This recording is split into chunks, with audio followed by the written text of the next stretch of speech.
सतगुरुदेव की जय। सर्वसंग से प्रार्थना है। सत्संग प्रारंभ हो रहा है। कृपया सत्संग स्थल पर शांतिपूर्वक विराजमान होकर के श्रद्धा से सत्संग सुने। परमेश्वर की प्यारी आत्माओं से पुनर्निवेदन है, सत्संग प्रारंभ हो रहा है। कृपया सत्संग स्थल पर शांतिपूर्वक विराजमान होकर के श्रद्धा से सत्संग सुने। सत साहिब।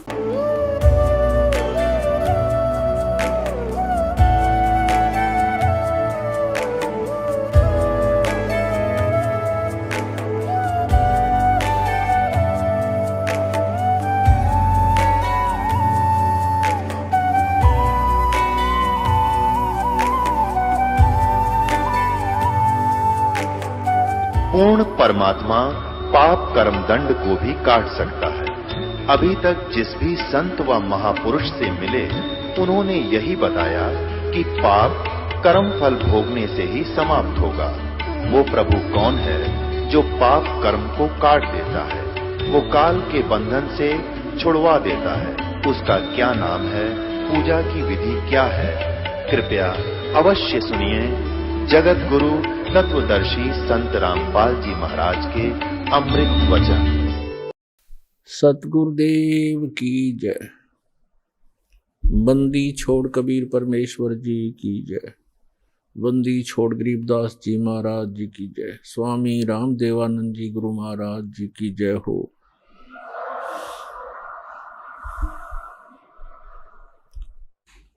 गरीब नमो नमो सतपुरुष को नमस्कार गुरु के नहीं।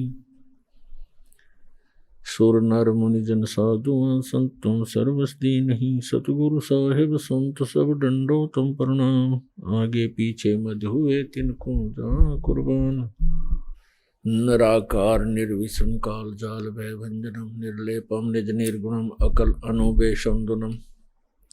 सोहम सुरति समाप्तम सकल समाना निर्तल। उज्ज्वल हिरंबर हरदमं बेपरवा अथाह वार पार निमद्यतम। ग्रीव जो सुमर सिद्ध होई गणनायक गलता ना करो अनुग्रह सोई पारस पद परवाना। आदि गणेश मनाऊं गणनायक देवन देवा। चरण कमल लो लाऊं आदंत करूं सेवा। परम शक्ति संगीतम रिद्धि सिद्धिदाता सोई। अवगत गुण अतीतम सत्य पुरुष निर्मोही। जगदम्बा जगदीशम मंगल रूप मुरारी। तन मन अर्पण शीशम भक्ति मुक्ति भंडारी। सुर नर मुनि जन जावे ब्रह्मा विष्णु महेशा। शेष शेष मुख गावे पूजे आदि गणेशा। इंद्र कुबेर सरीखा वरुण धर्म राय धावे। समर्थ जीवन जी का मन इच्छा फल पावे। 33 कोटि आधारा दावे शेष 88।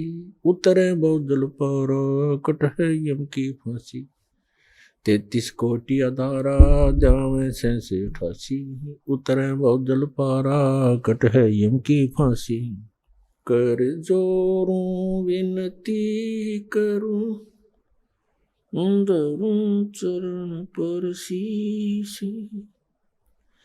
गुरु जी राम देवानंद जी महाराज ने दियो नाम बख्शीश।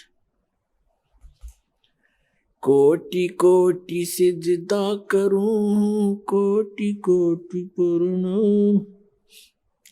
चरण कमल में राखियो मैं बंदी जाम गुलाम।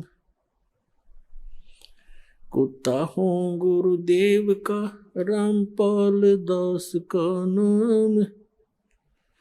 गले प्रेम की जेवड़ी जा खेचो जाऊं। तो करो तो बावड़ू दूर दूर करो तो जाऊं। जो राखो त्यों ही रहूं जो देवो सो खाऊं। जय इब कै सते गुरु मिले। सब दुख आँखों रोए, चरणों ऊपर शीस धरूं, कहूं जो कहनी होए। कबीर साईं मिलेंगे, पूछेंगे कुशलात, आदि अंत की सब कहूं, अपने दिल की बात। गुरु जी तुम ना भूलियो, चाहे लाख लोग मिल जाएं, हम जैसे तुमको बहुत हैं, तुमसे हमको नहीं। तुमरे विसारे क्या बने, मैं किसकी शरण में जाऊं। शिव विरंच मुनि नारदा, तिनके हृदय न समूं। दंडवतम गोविंद गुरु, बंधु अविजन सोए। पहले भये प्रणाम तिन, नमो जो आगे होए।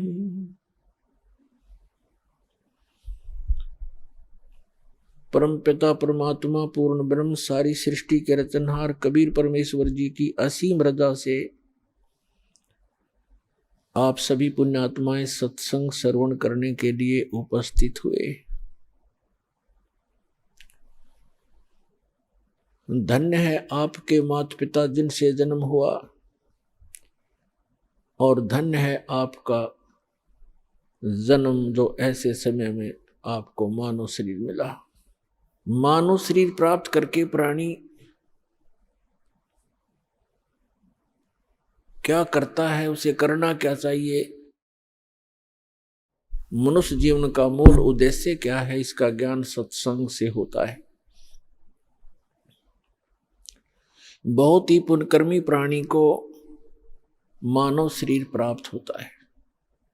उससे भी पुण्यकर्मी प्राणी वो है जिसके अंदर सत्संग परमात्मा की चाह है, प्रेरणा है, जिस कारण से वो कहीं ना कहीं भटक रहा है, कोई ना कोई भक्ति विधि अपनाए हुए है।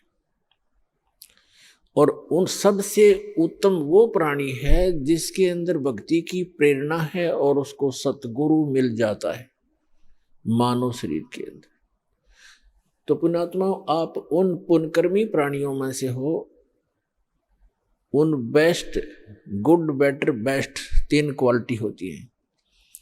आप उस बेस्ट क्वालिटी की पुण्यात्मा हो जो आपको ऐसे समय में मानव शरीर मिला, इस भक्ति काल में, मोक्ष काल के अंदर, मोक्ष समय है ये, मुक्त होने का ये गोल्डन चांस इसी समय होता है कलयुग के अंदर ही, और वो ये है बीचली पीढ़ी। और अब जिसको ये मानव शरीर प्राप्त है, आप बहुत ही पुण्यकर्मी प्राणी हो, आप युगों युगों से परमात्मा के चरणों में रहे हो, लेकिन आप गलती कर गए, यहां से निकल नहीं पाए। आपके पास इस भक्ति समय में की हुई भक्ति साधना की जो पूंजी थी, जो आपकी भक्ति धन था आपका, वो बहुत घना था, जिस कारण से आप न जाने कितने युगों तक फिर सिलप गए। जो पुण्यात्माएं इस मोक्ष काल में पार नहीं हो पाएंगी, उनके पास भक्ति धन तो बहुत हो जाएगा, क्योंकि सत साधना ऐसी है, इसकी भक्ति से, इसकी साधना से भक्ति धन बहुत हो जाता है। और यदि पार नहीं हुआ और फिर वही रह गया, तो फिर उसको लुटेरे लूट लेते हैं। ये काल एक लुटेरा है जिसके लोक में आप रह रहे हो। ये 1 नंबर का ठग है, बटवारा कहा है संतों ने इसको, जो सुनियोजित तरीके से आपके भक्ति धन का नाश करवाता है।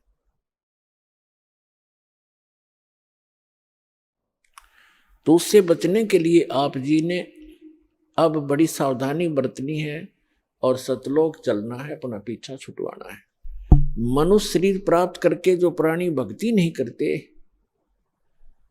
तो वो अपना जीवन नाश कर जाते, और जो भक्ति करते भी हैं अंतिम श्वास तक सावधान नहीं रहते तो वो भी बने बनाए काम को बिगाड़ लेते हैं।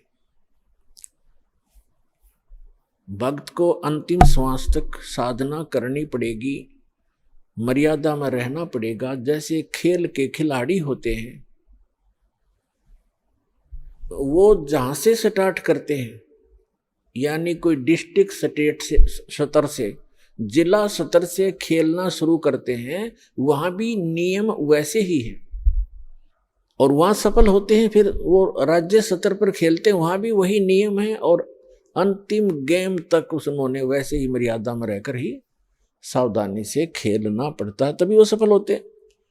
इसी प्रकार प्रत्येक सदग्रंथ में कहा है कि परमात्मा की भक्ति अंतिम श्वास तक करनी होती है। परमात्मा कहते हैं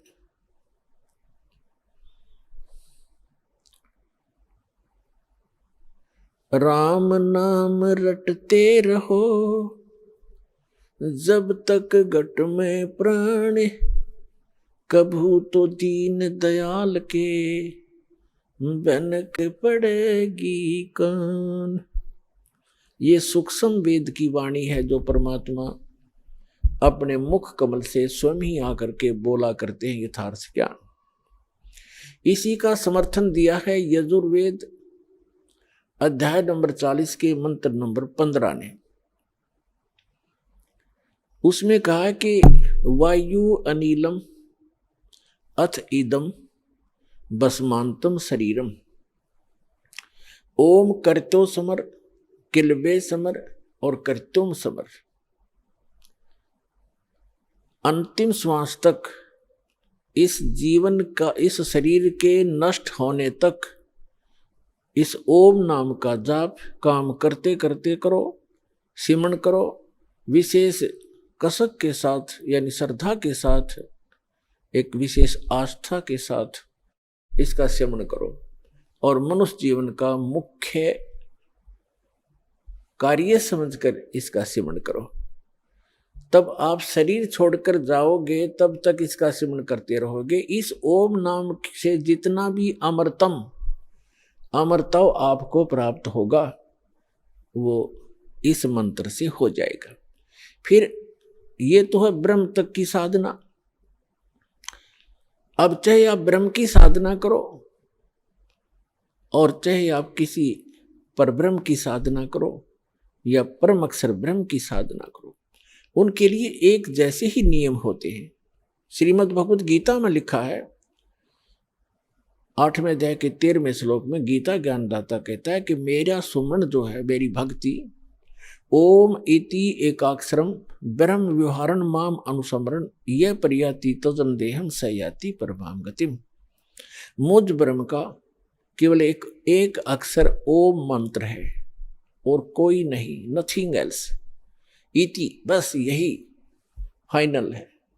और जो इस ये परियाति तजन देहम शरीर छोड़ते तक इसका सिमरण करता हुआ, उच्चारण करके सिमरण करता हुआ जो शरीर छोड़कर जाता है, सयाति परमाम गतिम, वह ओम से मिलने वाली परम गति प्राप्त करता है। ओम किसका मंत्र है? ब्रह्म का। और ओम से कौन सा स्थान प्राप्त होता है? ब्रह्मलोक। देवी भागवत के अंदर 7वें स्कंद में गीता प्रेस गोरखपुर से प्रकाशित सचित्र मोटा टाइप केवल हिंदी के पृष्ठ नंबर 562 और 563 पर स्पष्ट किया है। देवी हिमालय जी को कह रही हैं कि सभी पूजाएं त्याग दे, अन्य किसी देव में आस्था मत कर राजन, केवल एक ब्रह्म की साधना कर, ओम उसका नाम जाप है, ओम का सिमरण कर और ब्रह्म पाने का उद्देश्य कर, इससे तेरा कल्याण हो जाएगा, तू ब्रह्म लोक में चला जाए, उसको प्राप्त हो जाएगा ब्रह्म को। और वो ब्रह्म, वह ब्रह्म ब्रह्मलोक रूपी दिव्य आकाश में रहता है, यानी वो ब्रह्मलोक में रहता है। यजुर्वेद अध्याय नंबर 40 के मंत्र 17 में 2 पुरुष बताए। एक तो ये वेद ज्ञान दाता ब्रह्म है, ये कहता मैं ब्रह्म हूं, सो अहम खम ब्रह्म, अहम ओम खम ब्रह्म, मैं ओम, मेरा ओम नाम है, मैं ब्रह्म हूं। और खम माने ब्रह्मलोक रूपी दिव्य आकाश में, वहां मैं रहता हूं। और जो पूर्ण परमात्मा है वो गुप्त है, वो प्रोक्ष है, वो ऊपर के तेजों में लोकों में रहता है। यजुर्वेद अध्याय नंबर 40 के मंत्र नंबर 10 से 13 तक स्पष्ट कर दिया है कि परमात्मा की यथार्थ जानकारी, परमात्मा कैसा है, वो जन्म लेता है नहीं लेता है, साकार है या निराकार है, उसके विषय में तत्वदर्शी संत बताते हैं। धीराणाम, उनसे सुनो, तत्वदर्शी संत वो बताएंगे वास्तविक ज्ञान, उनसे सुनो। और विद्वान और अविद्वान की पहचान भी वो संत बताएंगे। फिर श्री मद् भगवत गीता अध्याय नंबर 4 के श्लोक नंबर 32 में वर्णन किया है कि यज्ञों की विशेष विस्तृत जानकारी सच्चिदानंद घन ब्रह्म के मुख से बोली हुई अमर वाणी कबीर वाणी के अंदर विस्तार के साथ कहा गया है। वो तत्व ज्ञान है, उसको समझने के बाद प्राणी फिर पूर्ण रूप से सब कर्मों से मुक्त हो जाता है। चौथे अध्याय के 34वें श्लोक में गीता जी में कहा है, उस तत्व ज्ञान को तत्वदर्शी संतों के पास जाकर समझ। वो तत्वदर्शी संत तुझे उस तत्व ज्ञान का उपदेश करेंगे। इसे से दे के गीता ज्ञान दाता तो उस परम अक्षर ब्रह्म की, उस सच्चिदानंद घन ब्रह्म की जानकारी भी नहीं रखता, उसके पाने की विधि उसके पास नहीं है। उसके लिए परमेश्वर स्वयं आते हैं, अपना अमृत ज्ञान आपके लिए यहाँ भरकर चले जाते हैं अपनी अमृत वाणी में, फिर अपने गवाह बनाते हैं प्रत्येक युग में। अब कलयुग में जो उन्होंने अपने साक्षी बनाए हैं, आदरणीय धर्मदास साहिब जी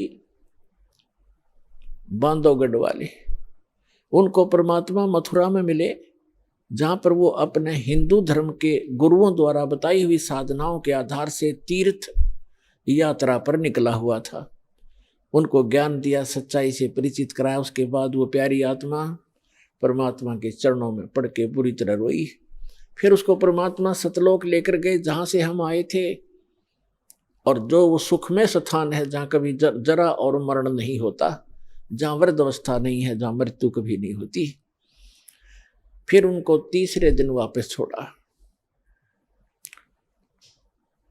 तो वो परमात्मा कबीर साहिब के गवाह बने कि परमात्मा कबीर आप ही परमात्मा हो।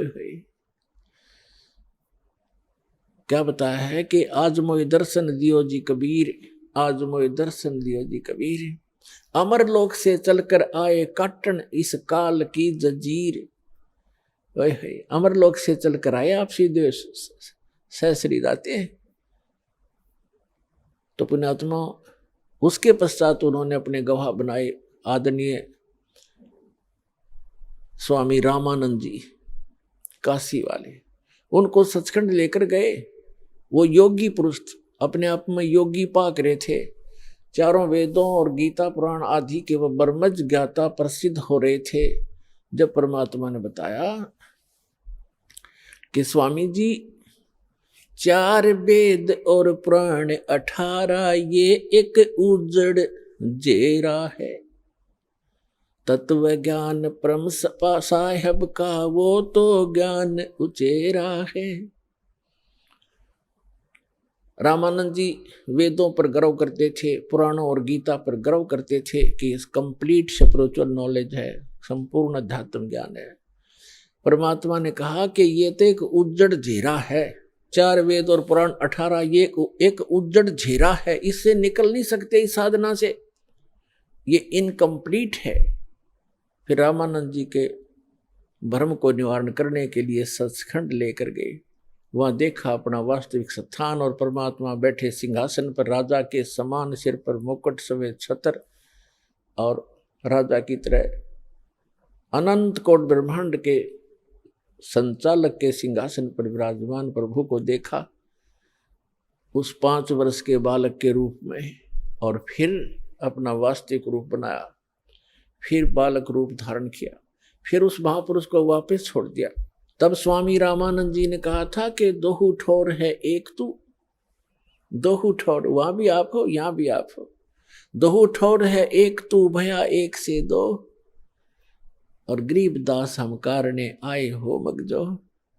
तुम साहेब तुम संत हो, तुम सतगुरु तुम हंस, गरीब दास आपके रूप बिना और न दूजा अंश। मैं भक्त, पहले तो विद्वान पाक रहे थे, मैं ऋषि को आवे थे स्वामी रामानंद पंडित जी, फिर कहते मैं भक्त मुक्त हुआ, मेरा भरम कर्म भयो नाश, गरीब दास निज ब्रह्म तुम, यानी निज ब्रह्म यानी वास्तविक भगवान आप हो, मुझे हुआ दृढ़ विश्वास। तुम स्वामी मैं बाल बुद्धि, बरम करम भयो नाश, गरीबदास निज ब्रह्म तुम हो गया दृढ़ विश्वास। तो पुण्यात्माओं, ये दूसरे गवाह उस कबीर भगवान के। तीसरे आदरणीय मुल्कदास साहिब जी, आदरणीय मुल्कदास साहिब जी को परमात्मा मिले, कहते 100 छल छिद्र मैं करूं अपने जन के काज, और अरण्यक सपू जो मार जो मैं नरसिंह धर लूं साज। एक समय परमेश्वर कबीर जी इस धरातल पर आए हुए थे।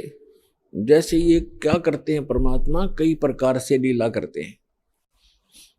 ये तीन सतिथि में रह करके अपने सभी ब्रह्मांडों को चलाते हैं, सब जीवों की संभाल करते हैं। एक सतिथि में ये सतलोक में रहते हैं अपने ओरिजिन, अपने ही अन्य रूप में, और दूसरी सतिथि में वो क्या करते हैं, प्रत्येक युग में एक बालक रूप धारण करके और किसी सरोवर में कमल के फूल के ऊपर आकर विराजमान होते हैं, जिस कारण से वो नारायण कहलाते हैं। नार माने जल, आयन माने उस पर आकर निवास करने वाला, इसलिए सत्यनारायण कहलाते हैं। सत्यनारायण माने अविनाशी परमात्मा। धीरे धीरे बड़े होते हैं, उनको निसंतान दंपत्ति उठा ले जाते हैं। वहाँ लीला में तरीके से बालक की तरह बिल्कुल एक जनसाधारण की भूमिका करते हैं। कोई भ्रम में कहता है कि ये कोई कहीं मिला होगा, कोई डाल गया होगा, जैसे भी अटकलबाजी चलती रहती, चलती रहो, सच्चाई कुछ अन्य ही होती है। जिस कारण से वो परमात्मा धीरे धीरे बड़े होते हैं, छोटी ही उम्र में, छोटी आयु में ही बड़े बड़े विद्वानों के छक्के छुड़ा देते हैं आध्यात्म मार्ग में, और विनम्र रहते हैं, एक पूरी मर्यादा निभाते हैं जो एक भक्त संत को मर्यादा में रह के भक्ति करनी चाहिए। तो वो परमात्मा तीसरी सतिथि में वो क्या करते हैं, जब चाहे कहीं भी प्रकट हो जाते हैं और अपनी अच्छी आत्माओं को मिलते हैं, एक जिंदा महात्मा के रूप में, एक साधु संत के रूप में आते हैं। तो कलयुग में जिन भी महापुरुषों को वो तीसरी सतिथि में मिले हैं, उनमें से आदरणीय धर्मदास साहिब जी, आदरणीय मुल्कदास साहिब जी, आदरणीय नानक साहिब जी, आदरणीय दादू साहिब जी, आदरणीय गरीबदास साहिब जी, गांव छुडानी, जिला झज्जर वाले, आदरणीय घीसा दास जी, गांव खेखड़ा, जिला मेरठ, उत्तर प्रदेश वाले। तो इन महापुरुषों को वो परमात्मा जिंदा महात्मा के रूप में मिले हैं, और ये तीसरी प्रकार की सतिथि है। इन सभी महापुरुषों को परमात्मा सचखंड लेकर गए, फिर उनको वापस छोड़ा। तो इन्होंने अब मुल्कदास जी को कैसे मिले, तो वो परमात्मा जो तीसरी प्रकार की स्थिति में कभी भी आकर कहीं कुछ समय रह जाते थे। पहले पुराने समय में क्या होता था, हम बहुत बार सुना करते थे कि एक गांव में एक संत आया था और 1 महीना रुका था। उसने अपना कोई नाम गाम नहीं बताया था और बहुत से लोगों को चमत्कार किए थे। वो अचानक फिर गायब हो गए, चले गए थे, पाए नहीं थे। तो ऐसे वो परमात्मा आए हुए थे और मलुक राम नाम था उनका, चौधरी मलुक राम अरोड़ा। एक अच्छे किसान थे, बड़े खेतीहर थे, वो अरोड़ा जाति में थे और गांव के नंबरदार थे। गांव में उनकी बहुत अच्छी खासी जो महिमा थी। परमात्मा के लिए विशेषकर गरीब व्यक्ति ही ज्यादा प्रयत्न किया करते हैं और परमात्मा कहते हैं कि ऊंचे कुल में भक्ति ना होवे, नीचा ही कुल दीजे। और ऊंचे कुल में दुर्योधन रावण और नीचे कुल में गणका, और गणका भिलनी पार उतरगी, गर्व करियो ना धन का। तो गरीब जो होगा या कोई दुख किसी को होगा, वो उसके लिए वरदान होता है, परमात्मा के लिए तड़पते रहते हैं और उस तरफ में वो कहीं ना कहीं परमात्मा उन पे दया कर ही देते हैं। और जो अमीर या अच्छे अधिकारी होते हैं वो कोई विशेष आत्मा ही होती हैं जो भगवान से जल्दी जुड़ते हैं। अपनी परंपरागत साधनाएं तो वो कितने ही करते रहे क्योंकि उनमें प्रेरणा पिछली है, लेकिन विशेष पुण्यात्माएं जो होती है वो ही सुख में भगवान की शरण में आती हैं क्योंकि उनके पिछले संस्कार ज्यादा अच्छे होते हैं। तो गरीब व्यक्तियों के घर में परमात्मा एक गांव में गए, उनके शिष्य थे। जब वो तीसरी स्थिति में साधु संत रूप में प्रकट थे तो भक्त परमात्मा जब गुरुजी आते हैं, गुरुजी के सत्कार में समर्पित हो जाते हैं। परमेश्वर एक के घर सत्संग करने गए, अगले दिन श्याम ने दूसरे ने प्रार्थना की, भगवान कल हमारे घर करना। सत्संग भी करते थे, वहाँ उनका भोजन पाते थे। तो सब ने चेष्टा हुई, सबके अंदर प्रेरणा बनी कि हमारे घर भी गुरु जी आए, हम भी सेवा करें अपने गुरुदेव की। ऐसे करते इस प्रकार परमात्मा ने पहले दिन एक के घर सत्संग किया, वहाँ भोजन प्राप्त किया। अगले दिन दूसरे के, दूसरे तीसरे दिन तीसरे के। तो भक्त जब गुरुजी जाते हैं तो अच्छा भोजन बनाते हैं, अच्छा हलवा देसी घी का लगावें, वो डालें, उसके अंदर पानी महक जा पड़ोसियों तक। तो एक और परमात्मा के सिद्धार्थ ज्ञान का विरोध शुरू से ही रहा है। गांव में विरोधी भी होते हैं क्योंकि परमात्मा तो एक सत साधना बताने की चेष्टा करते हैं। उस समय भ्रमित समाज वो साधनाएं कर रहा होता है जो उनको कोई सुख नहीं दे सकता, और परमात्मा चाहते हैं कि सभी मेरे बच्चे सत्साधना करें और मेरे पास पहुंच जाएं वापस, इनको फिर से वहां सुखी कर दूं। तो हम काल के द्वारा भ्रमित अपने ही भगवान के विरोधी बन जाते हैं। कुछ एक पड़ोसियों ने जाकर के उस नंबरदार मुल्क राम चौधरी अरोड़ा जी से कहा, जी गांव में एक ठग आया हुआ है और गरीब व्यक्तियों को लूट रहा है, रो अच्छे माल खाता है, बढ़िया हलवा बनाते हैं, खीर बनाते हैं और चलते समय पूजा लेकर जाता है और ये करेगा बिगाड़। वहां रात को सत्संग करते हैं, बहन बेटियां भी जाती हैं और कोई गड़बड़ होगी गांव में, अब देख लो, संभल जाओ, उसको निकाल दो यहां से। अब पुण्यात्मा होते हैं, उस मुल्क राम जी के मन में ये आया कि भाई साधु संतों के साथ खसना नहीं चाहिए, प्यार से ही देखूंगा मैं वास्तविकता क्या है, फिर मैं कोई बात करूंगा।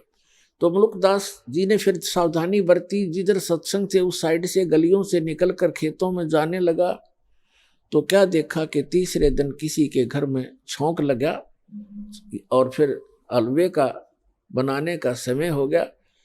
वो निकल कर जा रहा था, उसने आई महक कि अभी हलवा तो बना रखा है। अगले दिन वो तीसरे के घर में, चौथे के घर में, तो मलुकदास ने सोचा भी अब बात तो सचमुच है, तो रोज हलवे खावे है, देखते न्यू कौन है कैसा है। तो परमात्मा बैठे थे, ए ठगवाड़ा ठगी देश, उसको पहचान ले तो फिर हम पारे हो जाएं। हम पहचान ही नहीं पाते उस परम पिता को, हम अपनी अटकलों से उसकी डेफिनेशन बनाए बैठे हैं। अब मलुकदास ने जाकर देखा, एक सिंपल सा आदमी बैठा है, दाढ़ी मूछ बड़ी हुई है, सफेद से कपड़े पहना है, गले में माला डाली है, जैसे एक साधु संत सा दिख है। मलुकदास ने कहा कि ए भक्त, आप ये क्या कर रहे हो? आज तीसरा दिन हो गया मुझे देखते, अच्छे हलवे खाते हो, खीर खाते हो, आप अपना काम करके क्यों नहीं खाते हो? अपनी मेहनत करा करो, मजदूरी करनी चाहिए। अब जैसा भी वो नेक आत्मा था, अपने हिसाब से उसने खूब औपचारिकता से बात तो कई सारी उल्टी पर कही औपचारिकता से। तब परमात्मा ने कहा, देखो भक्त, देखो चौधरी साहब, मुझे तो भगवान बगैर किए ही दे रहा है, खूब खीर खाता हूँ, हलवे खाता हूँ, परमात्मा के गुण गाता हूँ। यदि सभी लोग, सभी संसार भगवान की भक्ति करे जैसे मैं कर रहा हूँ, तो सभी को हलवे रोज ही मिल जाए। आप भी प्राप्त कर सकते हो खीर और हलवे। मुल्कदास को ये बात जची नहीं, क्योंकि हम तो उस घिसी पिटी दंत कथा पर आधारित है कि करके खाना चाहिए, करे बिना तो होए को नहीं, करके तो खाना चाहिए, पर भगवान का गुण भी गाना चाहिए। और थोड़े से करने में बरकत गनी दे दे भगवान फिर। लेकिन उस समय परमात्मा ने उसका वो चाबी लगानी थी, तो वो कहने लगा कि क्या तेरा भगवान मुझे खिला देगा बैठे को? परमात्मा बोले कि आप विश्वास करोगे तो अवश्य खिला देगा। तो मुल्कदास ने कहा कि आज यदि आपके भगवान ने मुझे खाना खिला दिया शाम तक, मैं खाली पेट आया हूं घर से भी, तो मैं आपका चेला बन जाऊंगा, शिष्य। और यदि आपके भगवान ने आज शाम तक मुझे बगैर कुछ किए खाना नहीं खिलाया, तो तुझे मैं अपने खेतों में मजदूर बनाऊंगा। है मंजूर? कबीर साहब बोले मंजूर है मुझे। ठीक है। अब चौधरी साहब चले गए। पहले बड़े वन होते थे, जंगल होते थे, गांव के खेतों से भी थोड़ी दूरी पर जंगल होते थे, चारों तरफ वन। अपने खेतों के दूसरी साइड में चले गए जहां पर कोई देखे नहीं, और जंगल में जाकर एक वृक्ष के ऊपर चढ़ गए, ऊपर जाकर बैठ गया। अब ठीक है, दोपहर के 10-11 बजे सी वहां गडरिए आगे, ये भेड़ बकरी चराने वाले, वो कुछ गाय भी साथ में रखते हैं, गौवें भी, उनका कोई त्योहार था। उन्होंने अपने एक साथी से कहा कि आप यहाँ खीर बना लो।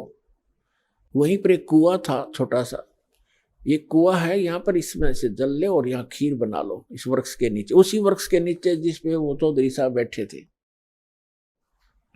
और हम जा रहे हैं, पशुओं को चरा लेंगे, फिर हम आ जाएंगे 1-2 घंटे में, 12 बजे से। वो कहने लगा ठीक है। उसने खीर चढ़ा दी और खीर बनने को हुई, बनी तैयार हुई, तो उसी समय उसने क्या देखा कि बहुत दूरी पर कुछ घोड़ों के ऊपर व्यक्ति डाकू आ रहे हैं। डाकू लोग घोड़ों पर चलते थे, उनको खूब पता था जंगल में पशु चराने वालों को कि ऐसी स्थिति में डाकू लोग आते हैं। वो व्यक्ति तो भाग गया, खीर बनती छोड़ गए अपने साथियों के पास, वो दूर चले गए और आगे को। अब वो आकर देखा, उन्होंने कुआं था वहीं पर, डाकुओं ने पानी पीना चाहा कि रुको पानी पिएंगे, कुआं है। वो पानी पीने के लिए नीचे उतरे, घोड़े वहां खड़े कर दिए, तो देखा, एक ने कहा जी ये तो खीर भी है, यहाँ पर कुछ बन रहा है। उखाड़ कर ढक्कन उठाकर देखा तो खीर बन रही है। तो डाकू कहने लगे भाई अपने उस्ताद से कि उस्ताद भूख लग रही है, लगा ला 2-2 हाथ। उनमें से एक कहने लगा जी ऐसा ना हो कोई इसमें कोई डाल गया हो हमें धोखा देने के लिए, पहले इसको टेस्ट कर ले, किसी पशु पक्षी को खिला लेते हैं। उनमें से तीसरे ने कहा कि बनाने वाला यहीं छुपा होगा, कहीं भाग कहाँ गया होगा, देखो हमसे डर से छुप गया।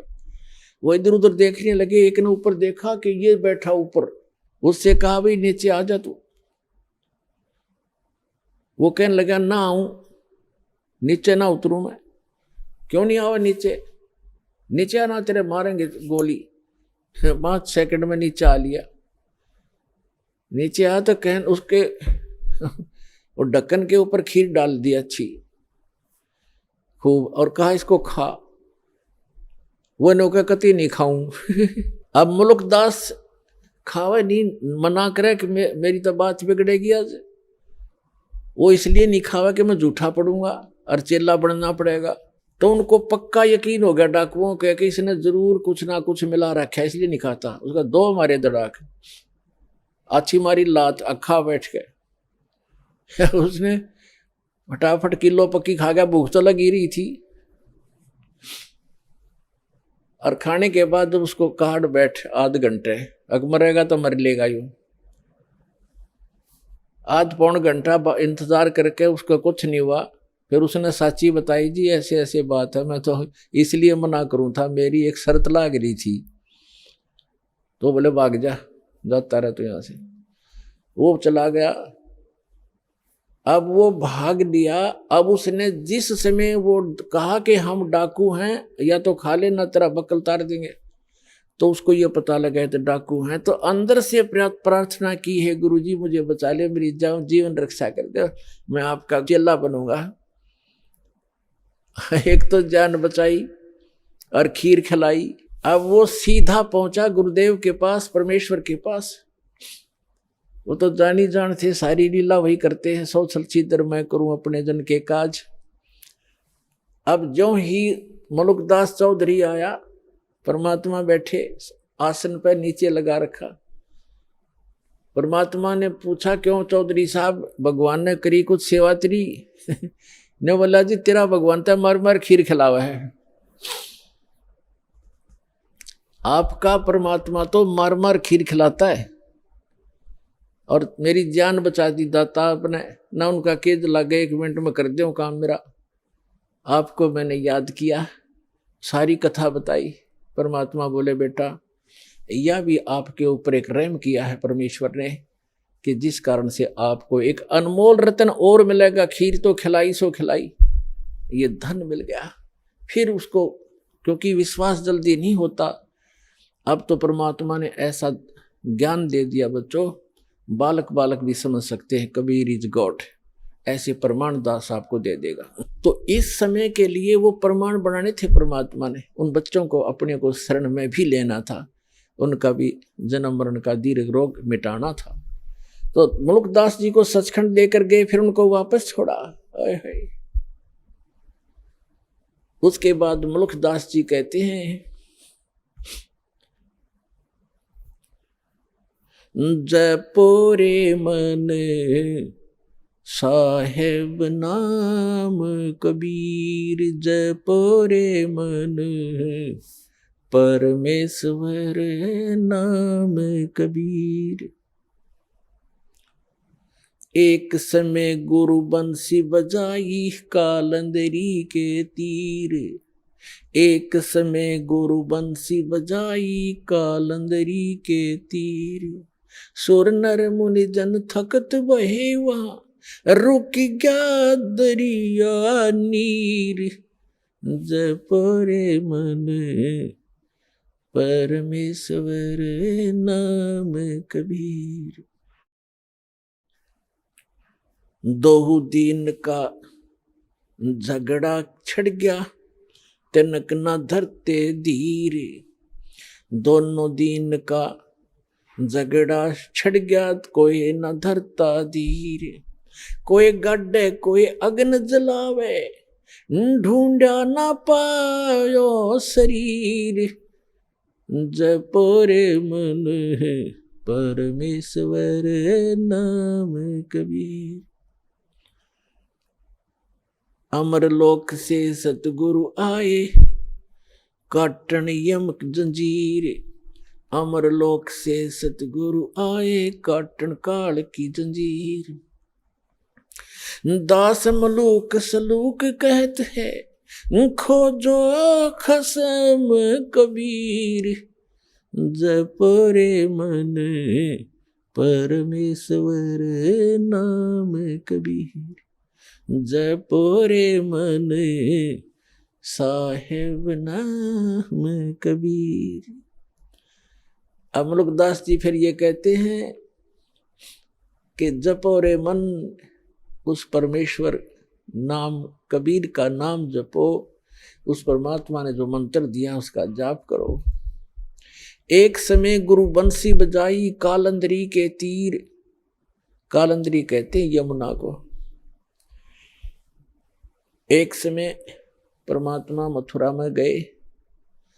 धर्मदास जी ने कहा भगवान, वो श्री कृष्ण जी के पुजारी थे।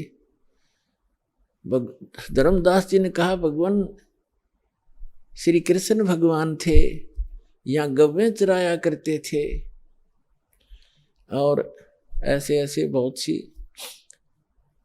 और जमुना के अंदर नहाया करते थे। वो ऐसी बंसुरी बजाते थे, गव्वे भी खींची आ जाती थी, ग्वाल बाल भी उनके मुख की तरफ देखते रह जाते थे। तो परमात्मा ने कहा ठीक है बच्चा, क्या बंसुरी बजाने से और गव्वे और ग्वाल बालों के खींचे आने से ही भगवान सिद्ध होता है? नहीं नहीं, वो तो भगवान थे, वो तो भगवान थे, लाला जी था ना। अब परमात्मा ने सोचा भी इस बोले भगत को कैसे समझाऊं, कौन से तरीके अपनाऊं, क्योंकि प्रमाण बिना जीव बहुत देर से मानता है। तो परमात्मा ने कहा भी, वो जमुना कहा कि जी इधर थोड़ी सी दूरी पर है, वहां चलते हैं। अब परमात्मा ने ऐसे हाथ किया, एक बंसुरी आ गई अपने आप, ये बंसुरी बजाते हैं। और परमात्मा ने जब सुर भरा बंसुरी का, पूरे ब्रह्मांडों में गूंज गई। ऊपर से देवता लोग आकर भी चारों तरफ आकाश में सामने सुनने के लिए अपने अपने वाहनों पर खड़े हो गए। धर्मदास जी देखने लगे कि स्वप्न है या क्या है। फिर क्या देखते हैं कि जमुना नदी का जो जल बह रहा था प्रवाह, वो भी रुक गया उस मालिक की, उस बंसुरी की धुन सुनने के लिए। धर्मदास हक्का बक्का रह गया और चरणों में गिर गया। तो पुण्यात्मा मलुकदास जी उस चीज का वर्णन करते हैं। एक समय गुरु बंसी बजाई कालंदरी को तीर। सुर नर मुनि जन थकत बहे वो, रुक गया दरिया नीर। जपो रे मन समर्थ नाम कबीर। फिर बताते हैं कि दोनों दिन का झगड़ा छिड़ गया और तनिक न धरते धीर। कोई गाड्डे कोई अगन जलावे और ढूंढा ना पाया शरीर।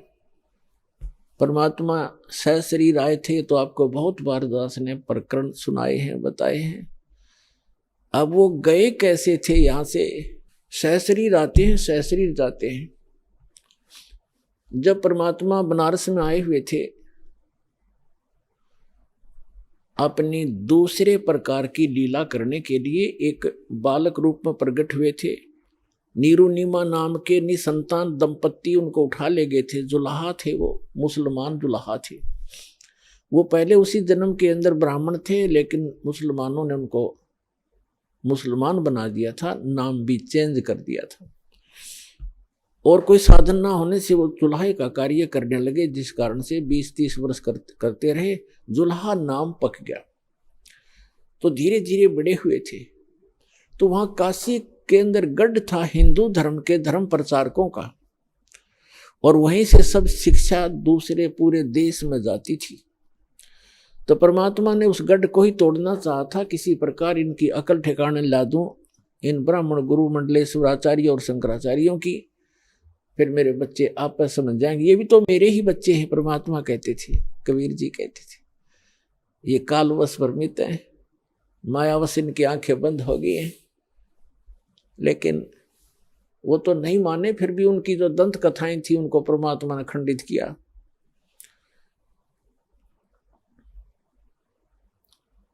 क्या बताते थे, जैसे हिंदू धर्म के धर्म गुरु ये कहा करते थे कि जो बनारस में मरता है, जिसकी मृत्यु काशी में होती है, वो सीधा स्वर्ग जाता है। और जो मगहर के अंदर मरता है, मगहर के अंदर मुसलमान एक नवाब था, बिजली खान पठान, बिजली खां पठान एक नवाब था, उसका राज्य था। तो वहाँ जो मगहर स्थान था उसके बारे में उन्होंने ये बता रखा था ब्राह्मणों ने, गुरु हिंदू धर्म के धर्म गुरुओं ने, कि वो पृथ्वी वहाँ का जो अक्षेत्र है भगवान शिव ने श्राप दे रखा है, वहाँ जो मरेगा वो नरक जाएगा। और एक वहाँ नदी बहती थी, आमी नाम है उस नदी का, वो दरिया बहती थी, उसको भी भगवान शिव ने शापित कर दिया था, वह सूख गई थी। इसलिए ब्राह्मण लोग कहा करते थे मगहर में कोई ना मरना, वो पृथ्वी सूची नहीं है, शुद्ध नहीं है। तो जिस कारण से हिंदू धर्म के जो रिच लोग थे, धनी व्यक्ति थे, उनने अपने माता पिताओं को वृद्ध अवस्था जब उनकी हो जाती थी तो बनारस में रखना शुरू कर दिया, किराए पर कोई कमरे धर्मशाला लेकर के। इस कारण से कि हमारे माता पिता की मृत्यु यदि बनारस में हो जाएगी, काशी में हो जाएगी, तो स्वर्ग चले जाएंगे। परमात्मा कबीर जी कहा करते थे, भाई भूमि भरोसे डूब हैं, कल्पत हैं दो दीन, और पूर्ण ब्रह्म सबके गुरु कबीर भगवान, मगहर भये लौलीन। और फिर बताते हैं, कबीर साहब कहा करते थे कि मुक्ति खेत मथुरापुरी, वहाँ कीन्या कृष्ण के लोल, कंस के सी चाणूर से वहाँ फिरते डाम डोले।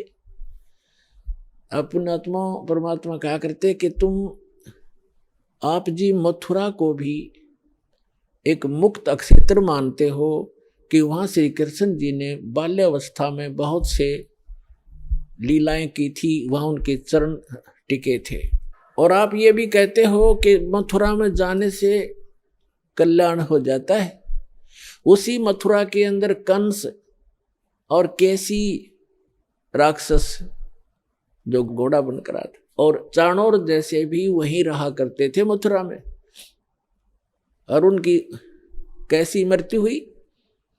अगर मथुरा में रहने मात्र से मोक्ष संभव है तो कंस के सी चाणोर से वहां फिरते डामाडोल, वो वहां कुबद कमाया करते थे, उनका बक्कल उतरा, उनकी कैसी दुर्गति से मृत्यु हुई।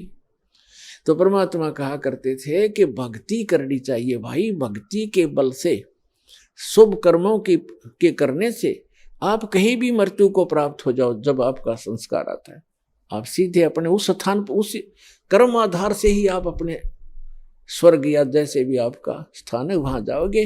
केवल पृथ्वी के ऊपर कहीं भी मरो, बुरा व्यक्ति तो नरक जाएगा, और शुभ कर्मी प्राणी चाहे मगहर मरो और चाहे मरो बनारस या मथुरा में, अच्छे कर्म करने वाला स्वर्ग और बुरे कर्म करने वाला तो भाई नरक में ही जाएगा।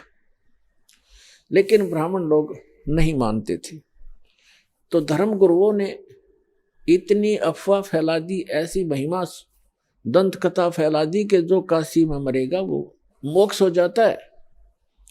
इसलिए जो बनिए लोग थे, बनिए पैसे वाले, उन्होंने अपने माता पिता को अंत समय में 2 वर्ष 4 वर्ष चाहे 10 वर्ष रहो, कोई वहाँ नौकर छोड़ देते थे उनके लिए, कि हमारे पिता ने हमारे लिए बहुत कुछ किया है, पैसा हमारे पास है, आराम से वहाँ रह लेंगे, और इनकी मृत्यु होगी तो स्वर्ग चले जाएंगे।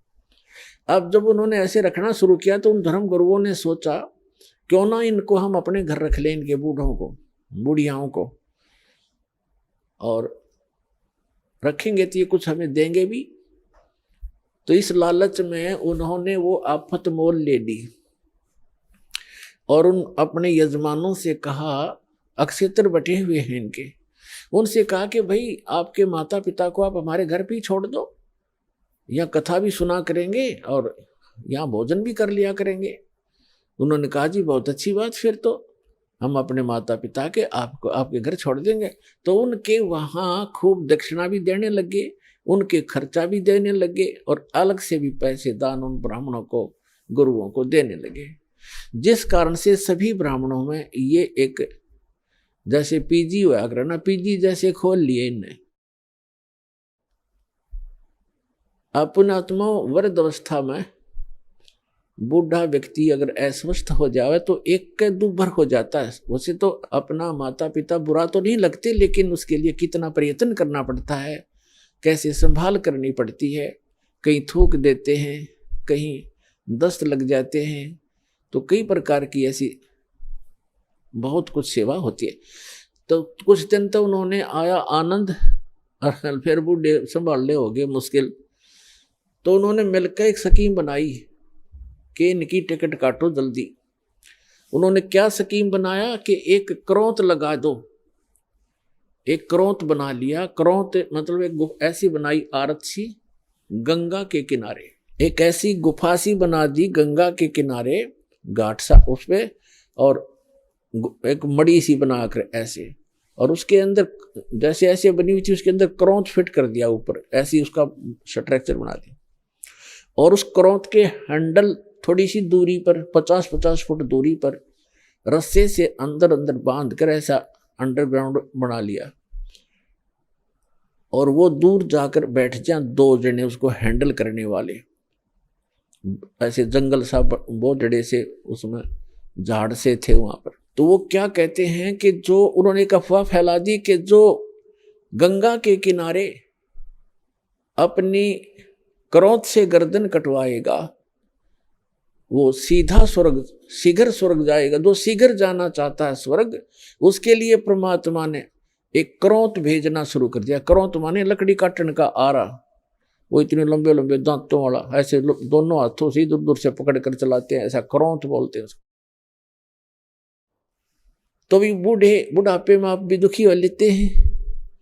उन्होंने अपने बच्चों से कहा, बेटा हमारा तो समय आ चुका है, हम भी दुखी हैं शरीर में, कभी आंखें दर्द कर रही हैं, कभी भड़क हो जाती है, और कभी कोई ना कोई समस्या शरीर में बनी ही रहती है।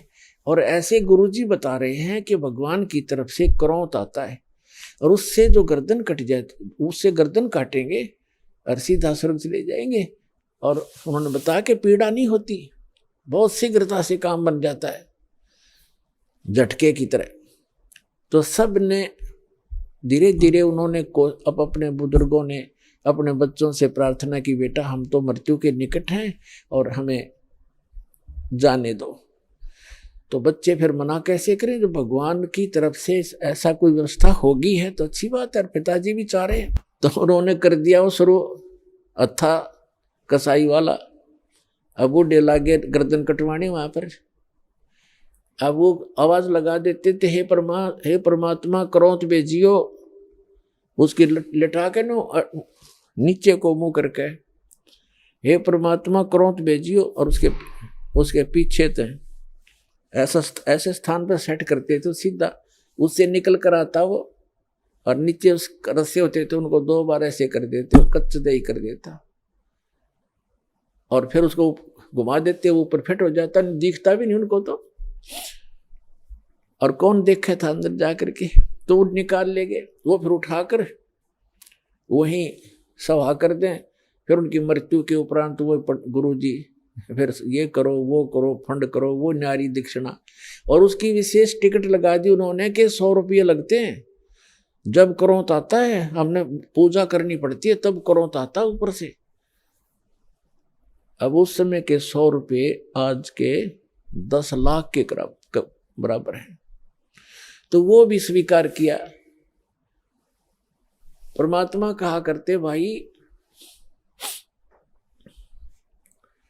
काशी करवत लेत हैं आन कटावें शीस, और बन बन भटका खात हो यूं मिले नहीं जगदीश। परमात्मा के मिलने की जो तरीका है साधना वो हमारे पास है, उस विधि को अपनाओ, आपका कल्याण हो जाएगा। इस भ्रम का निवारण करने के लिए परमेश्वर कबीर जी ने बहुत सी कथाएं सुनाई, बहुत से प्रवचन किए, वाणी सुनाई, पर नहीं हमारे गले उतरी नहीं।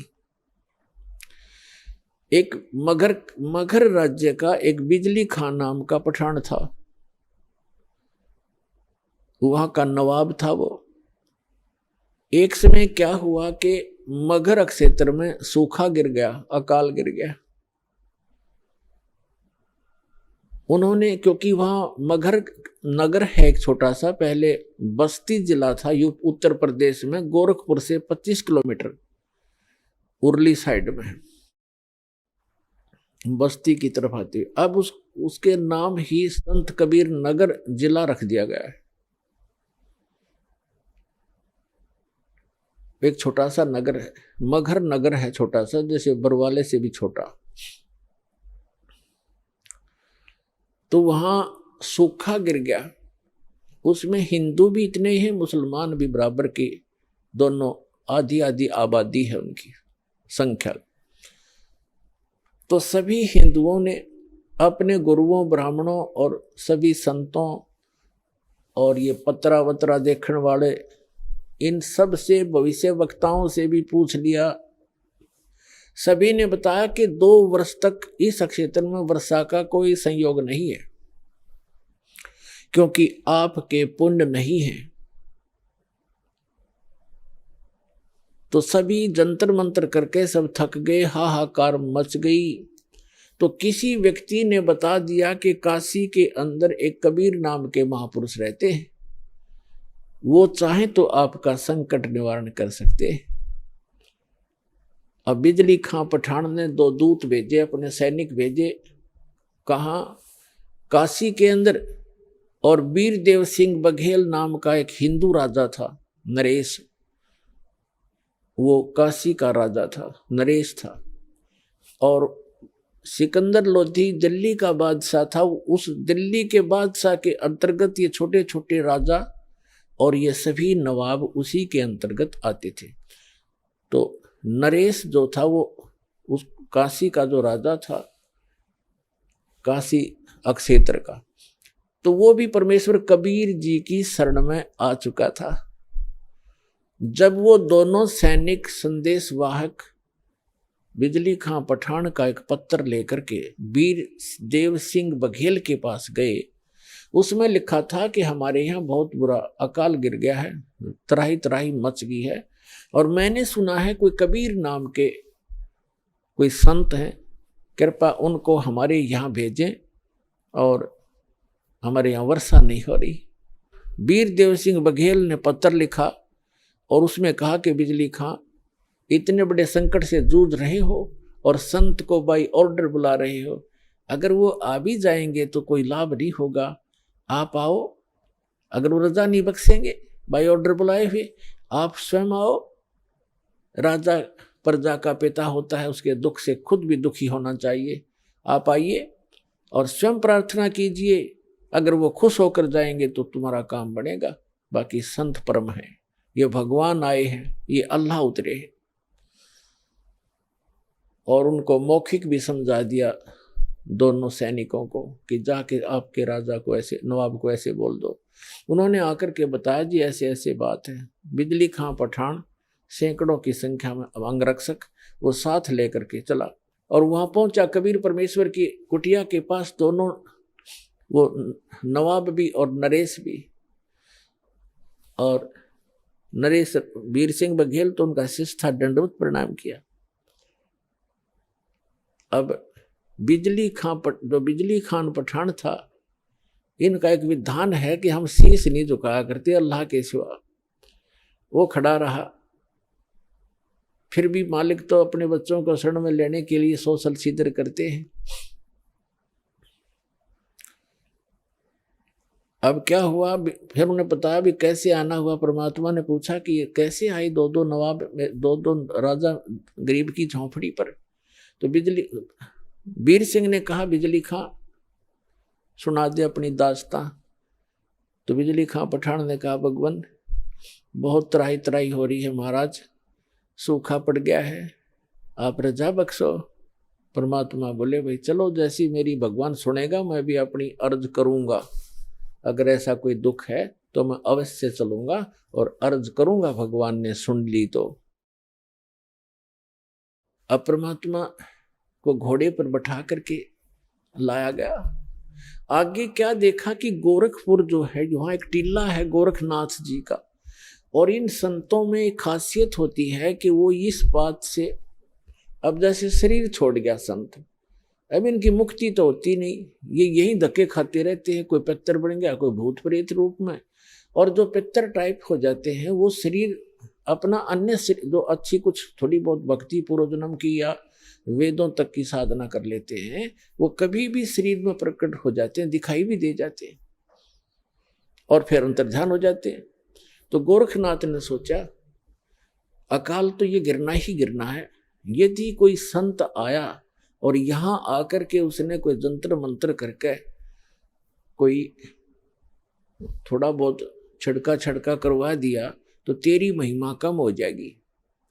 अब गोरखनाथ, एक तालाब, एक सूखी तलैया थी, छोटी सी जोड़ी खेतों में होती है, थोड़ा सा पानी आ जाए, वर्षा हो जाए तो उसमें 5-4 महीने का जल उसमें भर जाता है, थोड़ा ही होता है वो क्षेत्र, छोटी तलैया उस सूखी पड़ी थी। उसके किनारे वृक्ष के नीचे अपना वो त्रिशूल गाड़ के बैठा, ऐसे आसन पदम लगा के। परमात्मा ने गोरखनाथ को देखा, अरे साधु महात्मा आए हैं, बिजली खां रोको, घोड़े को रोको। रोका, कबीर साहब नीचे उतरे, प्रणाम किया, प्रणाम नाथ जी। नाथ जी बोले प्रणाम। तो कबीर परमात्मा ने कहा कि बिजली खां, अरे आपके नगर में देखो कितने महापुरुष बैठे हैं, ये जो चाहे सो कर सकते हैं, अर्ज करो इनसे। बिजली खां पठान ने कहा, महाराज जी ऐसे ऐसे बहुत बुरा हाल हो गया, त्राही त्राही मच गई है, और कुछ दया करो, जल की व्यवस्था करो, वर्षा करवाओ। गोरखनाथ जी उठे, त्रिशूल उठाया, उस जोड़ी सूखी तालाब के बीच में जाकर त्रिशूल मारकर ऐसे निकाल दिया, उसमें से एक फुहारा निकला पानी का, और देखते ही देखते वह तलैया पानी की भर गई, वह जोड़ी।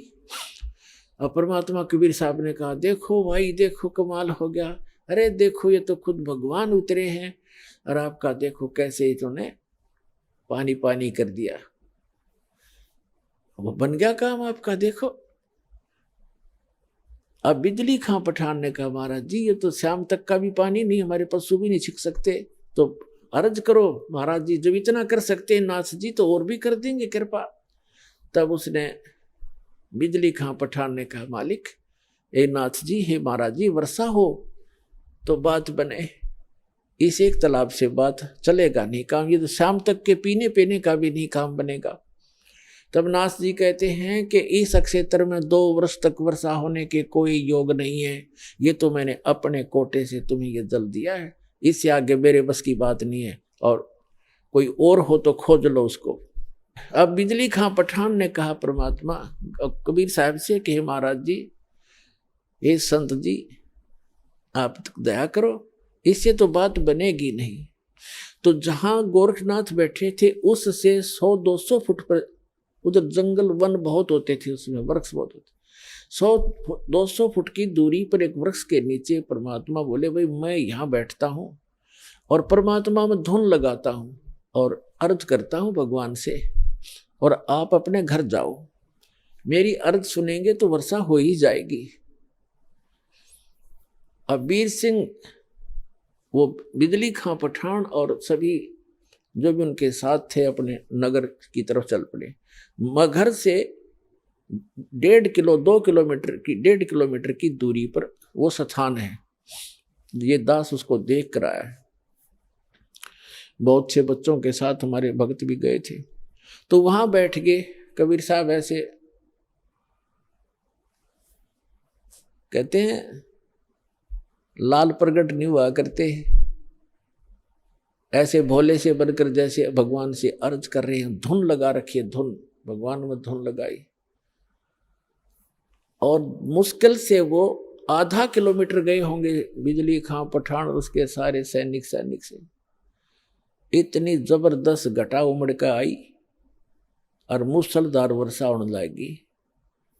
बोल सतगुरुदेव की जय हो, कबीर भगवान की जय हो।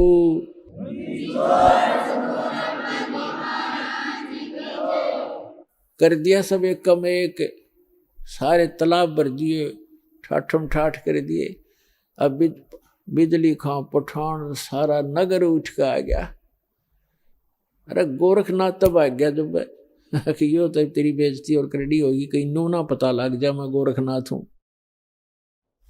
अब वापस आगे सारे उमड़ के आध घंटा वर्षा हुई, नो जबरदस्त एक कम एक कर दिया, भर दिए सब तालाब तलैया, बड़े बड़े तालाब भी भर दिए। तब सभी आगे कि महाराज ने ऐसे महापुरुष आए हैं, चरणों में पड़ गए और कहा भगवान घर चलो, हमारे घर चलो, वहां नगर में चलो। परमात्मा बोले भाई नगर में ऐसे नहीं जाया करता मैं, पहले मेरे शिष्य बनो, हिंदू और मुसलमान दोनों दीक्षा लो, जैसे मैं साधना बताऊं ऐसे साधना करो तो मैं चालू। अब जीवन दान मिला सैकड़ों व्यक्तियों को। छोटे नगर होया गांव होया करते थे पहले, सब वो कहने लगे जी जो आप कहोगे हम वही करेंगे। तो परमात्मा ने कहा भाई ये मांस मिट्टी खाना अच्छी बात नहीं है, और मांस नहीं खाना ठीक है, भक्ति करो, परमात्मा का नाम लो, अच्छे काम करो, मांस खाना छोड़ दो मुसलमानों। तो उन्होंने कहा जी जैसे आप कहोगे ऐसे कर लेंगे। तो उन्होंने ईद बकरीद मनाना कतई बंद कर दिया, मांस नहीं खाया। बाकी ईद बकरीद वाले दिन खीर ख्यार बना के खान लग गए अपने। कहने का भाव ये है कि परमात्मा ने केवल अपनी समर्थता दिखानी थी। जब नगर में गए, एक व्यक्ति था जुलाहा, उसके संतान नहीं थी, और उसने अर्ज करी भगवान से, हे परमात्मा एक संतान हो जा दास के और मेरा भी वंश चले। परमात्मा ने कहा बेटा भक्ति कर ले। कहते हैं 1 लाख पूत 1.25 लाख नाती, क्या मांगू कुछ स्थिर ना रहाई, देखत नैन चला जग जाई। 1 लाख पूत 1.25 लाख नाती, और उस रावण का दीवान बाती। आप तो एक संतान प्राप्त करने की इच्छा करते हो, और रावण के 1 लाख पुत्र थे, आज उसका कोई ज्योति दीपक जलाने वाला शेष नहीं रहा। कैसे लोक में क्या मांग रहे हो मेरे से, मोक्ष मांगो भाई। पर इतनी बुद्धि हमारा काम नहीं करती जितनी। फिर परमात्मा का आना जाना बन गया वहां पर अपने भक्तों को संभालने के लिए।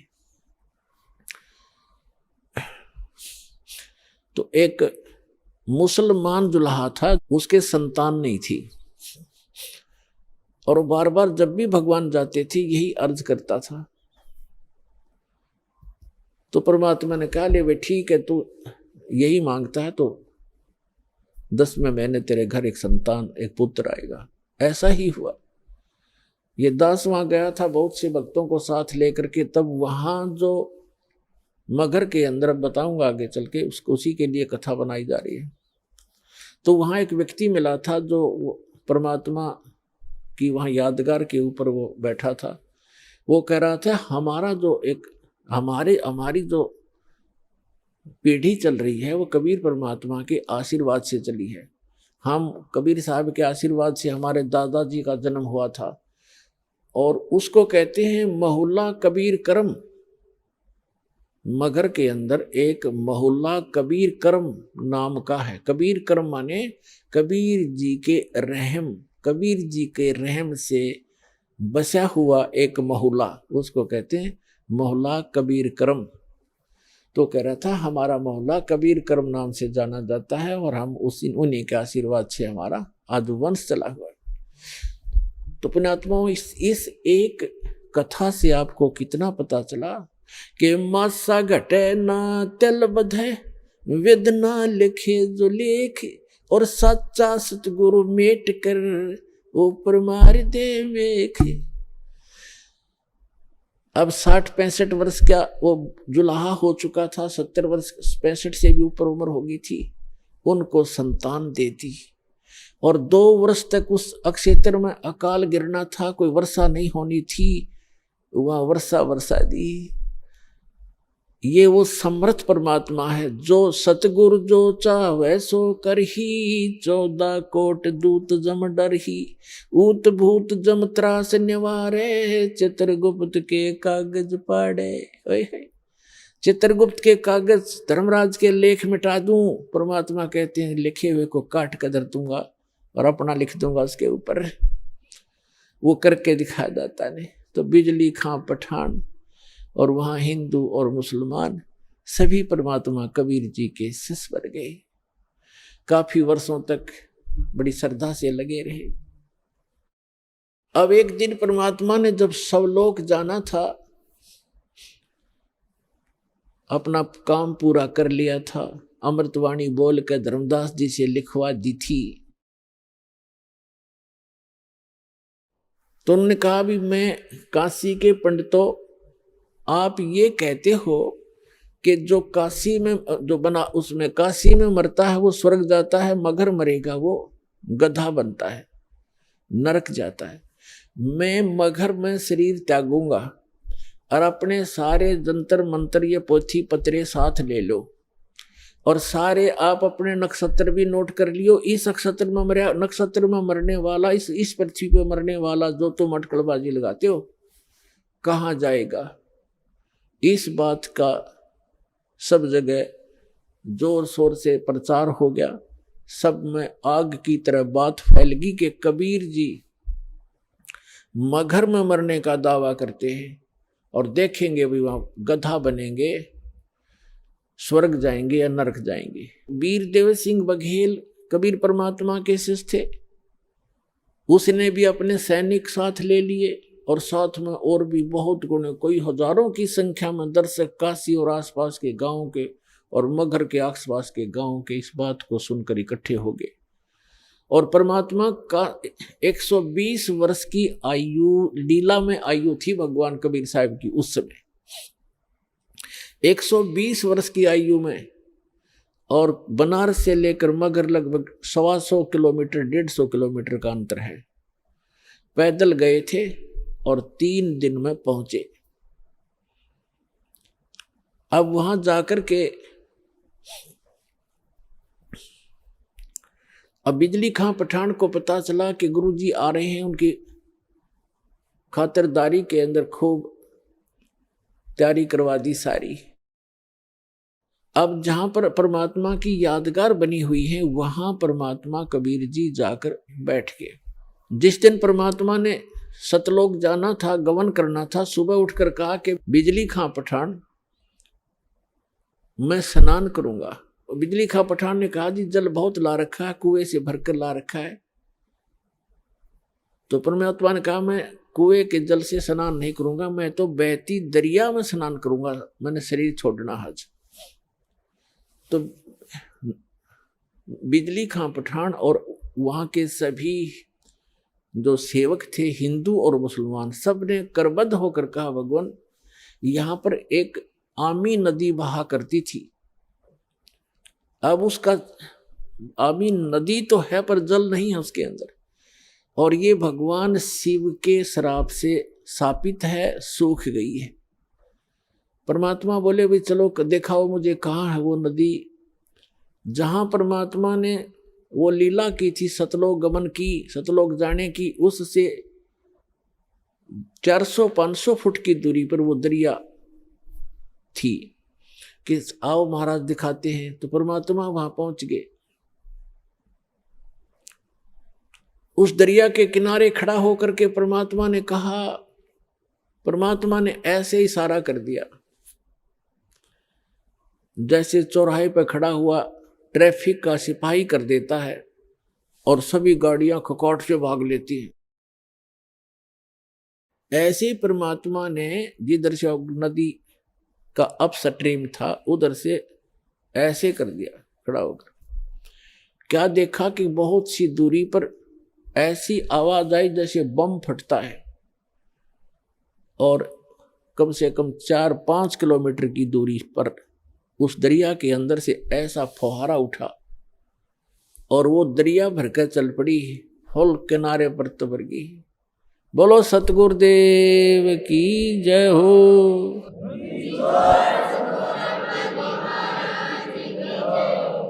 और देखते ही देखते हुआ किनारे को चाटने लगी, फुल होगी कतई।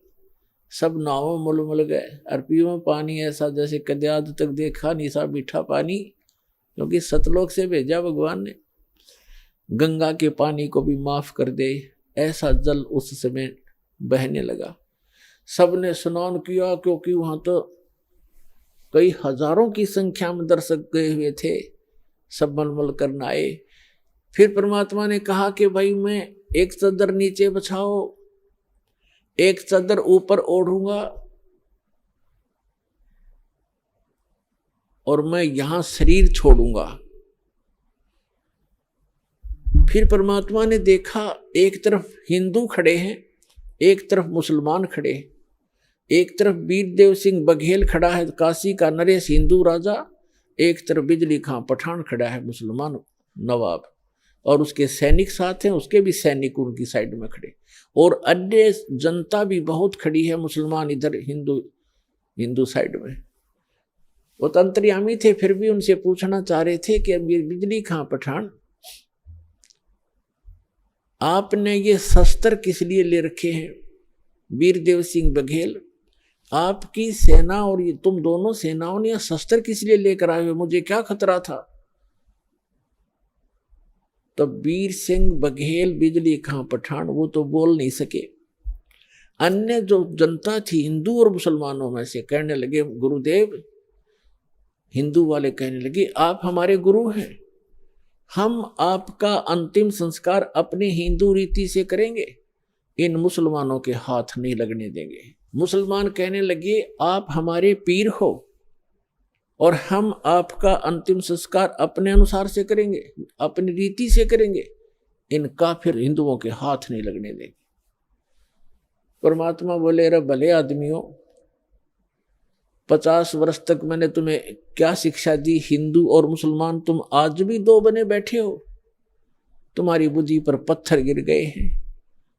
और पुण्यात्माओं, दास जो शब्द बतावेगा, जो भी ज्ञान कहेगा, 100% समझ लेना, बिल्कुल 100% सच समझ लेना। उस समय एक विशेष रूमर थी कि एक ऐसा भयंकर समय आने वाला है कि आपस में ग्रह युद्ध होगा, जनता एक दूसरे को काटेगी, कारण का पता नहीं। ऐसा वो भविष्य वक्ता बताया करते थे। ऐसी अनहोनी होगी, ऐसा जुल्म होगा और कत्लेआम होने की ऐसे लक्षण उनके पत्रों में, उनकी जो भविष्य की किताबों में वर्णन था। और काल तो ये चाहता ही है कि नाश हो जाए, इनका बुरा हाल हो, और मरते समय ऐसे संत के ऐसे हो जाए तो लोग इन्हों कहेंगे ऐसा कलमुआ था, कोड नाश करा गया, क्या एक संत था वो। तब परमात्मा ने कहा, भाई बात सुन जो बच्चों, तुमने मेरी सीख पर, मेरी शिक्षा पर अमल नहीं करा, अब तो अपने लालच वश मेरे शिष्य बने रहे, पर मेरी बात सुन लो, मेरा काला मुंह मत करो, मेरी एक अंतिम पुकार सुन लो तुम। मेरा शरीर इस, वैसे तो चदरों के बीच में शरीर नहीं मिलेगा, कोई अन्य वस्तु मिलेगी, उसको आधी आधी बांट लेना, एक चदर हिंदू ले लेना, एक मुसलमान ले लेना, और शरीर मेरा मिले तो आधा आधा काट लेना, ये मेरा आदेश समझ लेना। पर बेटा तुम लड़ियो मत, कुछ भी कर लेना इस मिट्टी को, चाहे तो हिंदू रीति कर लो और चाहे मुसलमान रीति से कर लो, तो मिट्टी हो चुकी है, जीव जा चुका होता है। तुम कुछ आंखें खोलो तो तब तो वो शांत हो गए, कोई बात ना, एक बार शरीर छोड़ने दो, फिर देखेंगे। उनका इरादा वो यही था कि छिन्नम चपटा करेंगे, लट्ठम लट्ठा करेंगे, छीनेंगे, पूरा सब लेंगे, आधा आधा थोड़ा काटा जाता गुरु जी को। वो तो अंतर्यामी थे, जान गए। तो नीचे एक चादर बिछाई, भक्तों ने श्रद्धा से नीचे 2-2 इंच फूल बिछा दिए, सुगंधित फूल 2-2 इंच, गुरुजी लेटेंगे, और ऊपर से दाता ने एक चादर ओढ़ ली। 2 मिनट के बाद परमात्मा ने आकाशवाणी ऊपर से कहा कि ए पंडितों, ए भविष्य वक्ताओं, अब अपना जंतर मंत्र लगाओ, मैं कहाँ जा रहा हूं। और कहा परमात्मा ने कि उठा दो पर्दा, इसमें नहीं मिलेगा मुर्दा, क्योंकि हम अविनाशी हैं।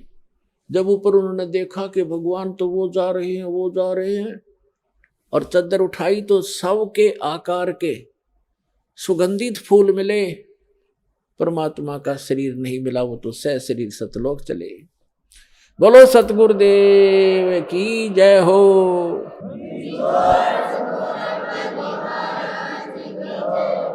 उस समय आपस में हिंदू और मुसलमान ऐसे गले से मिलकर रोने लगे जैसे अनाथ हो गए हों और एक अनमोल वस्तु खोजी हो। उनका उस दिन समझ में आई ये भगवान थे, ये एक आम इंसान और संत नहीं थे। दोनों रो रहे हैं कि हम कितने दुष्ट हैं, एक दूसरे से गले लग कर रो रहे हैं। वीर सिंह बघेल और बिजली खां पठान रो रहे हैं कि हमने अनमोल रतन खो दिया और अंत समय में हमने उनकी आत्मा को दुख दिया, हम कितने नीच हैं। पुणात्माओं, यदि परमात्मा ये रजा ना बख्शते, वहां कत्लेआम हो जाता, गृह युद्ध हो जाता हिंदू और मुसलमानों का। तो ये समर्थ परमात्मा है। समर्थ का शरणाग हो, रंग होरी हो, भाई कदे न हो एकाज रोम रंग होरी हो। समर्थ का शरणाग हो, कभी भी कोई बुरा नहीं होगा, और नेक नीति से काम करो। तो क्या किया, एक चादर हिंदुओं ने ले ली, एक चादर मुसलमानों ने, आधे आधे सुगंधित फूल दोनों ने ले लिए। मुसलमानों ने वहां कब्र बना दी, उन फूलों और एक चादर को नीचे जमीन में गाड़ के, और हिंदुओं ने भी एक यादगार बना दी। अब दोनों ने वहां पर एक, मुसलमानों ने तो एक मजार बना रखी है मंदिर नुमासी, मस्जिद की तरह मंदिर नुमा, और हिंदुओं ने एक मंदिर सा बना रखा उस जहां पर वो फूल परमात्मा के नीचे, परमात्मा के तो सारी पृथ्वी है। वैसे उनकी उस भ्रम को निवारण करने के लिए परमात्मा ने जो लीला की थी, उन फूलों के ऊपर एक मड़ी सी बनाकर एक मंदिर बना रखा है, और उन दोनों में आपस में ज्यादा से ज्यादा 50 फुट का अंतर है। इस तरफ मुसलमानों ने बना रखे, इस तरफ हिंदुओं ने। ये दास वहां गया था तो वहां के हिंदू और मुसलमानों ने बताया कि हम आज तक कभी भी उसके बाद धर्म के नाम पर लड़े नहीं है। चाहे कहीं पर भी हिंदू मुसलमानों का चाहे कितना झगड़ा हो गया, हम आपस में कभी हमारा रसूख नहीं बिगड़ा। उसके बाद हम इतने नम्र हो गए, हम इतना गलानी बन गई हमारे दिल में, हम आज तक आपस में हिंदू और मुसलमान लड़े नहीं धर्म के नाम पर। एक वैसे तो कवा सुनी घर में भाई भाई की हो जाती है, वो अलग होती है, पर इस विषय में हम नहीं। तो इसके विषय में धर्मदास जी ने कहा था, आज मोहे दर्शन दियो जी कबीर, आज मोहे दर्शन दियो जी कबीर, आज मोहे दर्शन दियो जी कबीर। सतलोक से चल कर आए, सतलोक से चल कर आए, काटन यम की जंजीर, आज मोहे दर्शन दियो जी कबीर, आज मोहे दर्शन दियो जी कबीर। थारे दर्शन से मारे पाप कटत हैं, थारे दर्शन से मारे पाप कटत हैं, निर्मल होवे जी शरीर, ओज मोहे दर्शन दियो जी कबीर, आज मोहे दर्शन दियो जी कबीर। अमृत भोजन मारे सतगुरु जी में अमृत भोजन मारे, सतगुरु जी में ये शब्द दूध की खीर ओज मोहे, दर्शन दियो जी कबीर आज मोहे। हिंदू के तुम्हें देव कहाए, हिंदू के तुम्हें देव कहाए, मुसलमान के पीर आज मोहे, दर्शन दियो जी कबीर आज मोहे, दर्शन दियो जी कबीर। दोनों दीन का झगड़ा छिड़ गया, दोनों दीन का झगड़ा छिड़ गया, टोहा ना पाया शरीर आज वहे, धर्मदास की अर्ज गुसाई, धर्मदास की अर्ज गुसाई, बेड़ा लंगाइयो पर ले तीर आज मोहे, दर्शन दियो जी कबीर आज मोहे, दियो जी कबीर। तो पुण्यात्माओं, ये वो परम पिता है जो हमारे लिए भटक रहे हैं। आप इस भक्ति काल के समय के लिए ये परमात्मा अपनी छाप छोड़ गए। जो समर्थ परमात्मा किया करता है वो उस परमेश्वर ने वो लीला की। परमात्मा मुर्दे को जीवित कर सकता है। ऋग्वेद मंडल नंबर 10 सूक्त 161 के मंत्र नंबर 2 में कहा है, पर यदि रोगी की आयु समाप्त होगी हो, इतना क्षीण शरीर हो गया हो और मृत्यु को भी प्राप्त हो करके मृत्यु देवता के पास चला गया हो, तो समर्थ परमात्मा अपने भक्त को उससे भी छुटवा कर वापस ले आता है और 100 वर्ष तक का स्वस्थ जीवन उसको देकर 100 वर्ष की आयु उसको प्रदान कर देता है। बोलो सतगुरुदेव।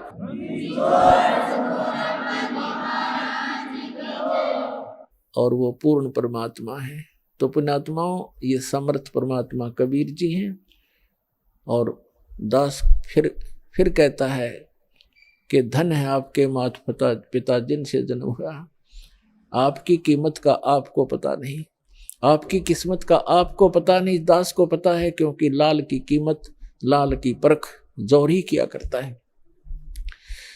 जो जितना भी देरी से यहाँ आएगा, जो इंसान, जो प्राणी, उसको केवल पश्चाताप ही हाथ लगेगा। तो इससे दास की प्रार्थना है, जितना हो सके अपने भाई बहनों को, रिश्तेदारों को, जहाँ तक भी आपकी पहुँच है, सबको प्यार से समझाओ। बोलो सतगुरुदेव की जय हो।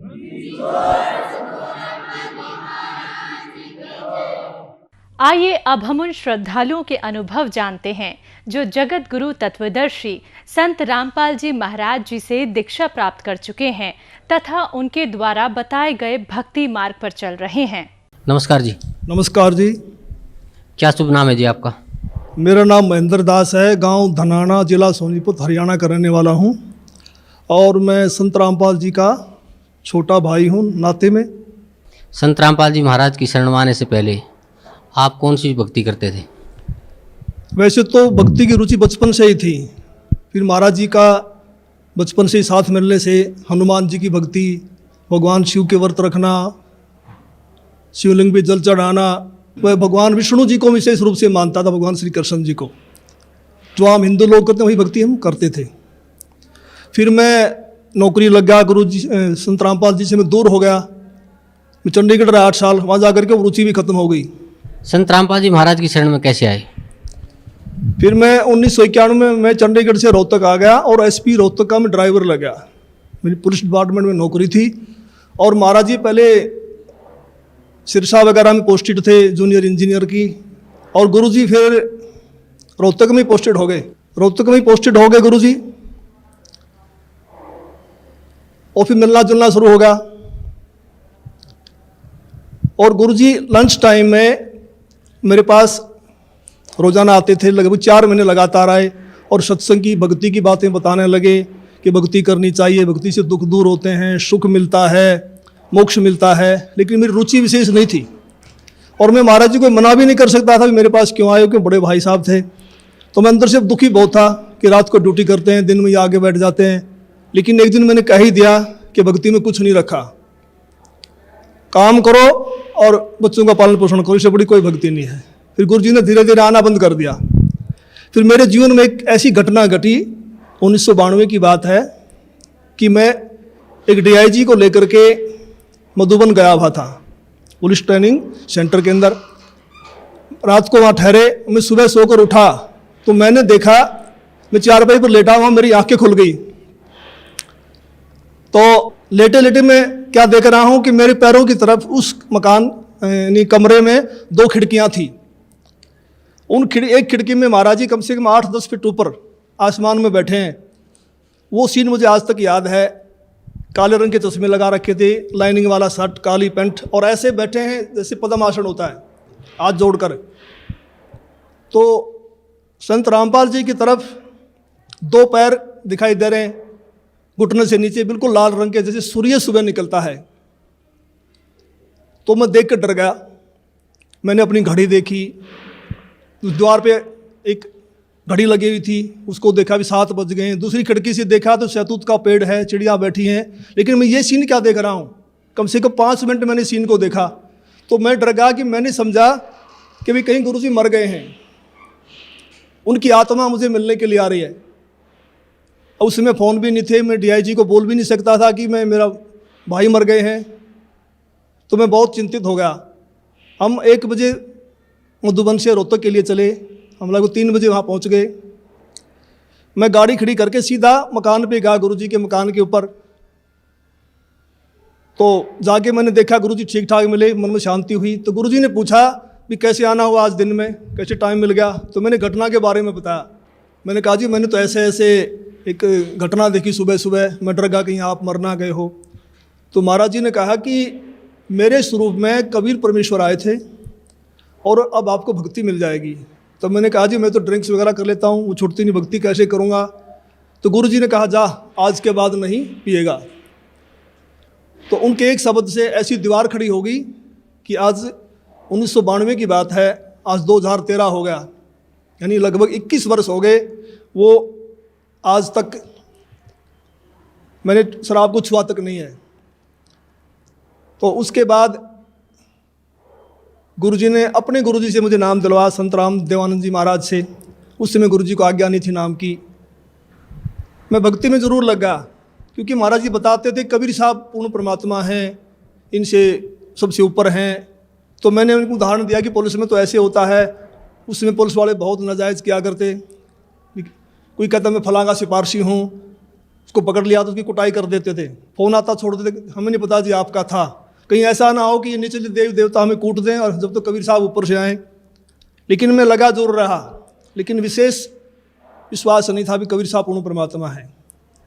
तो महाराज जी ने कहा कि आप ये नाम जपते रहो, इन नाम से आपका विश्वास हो जाएगा।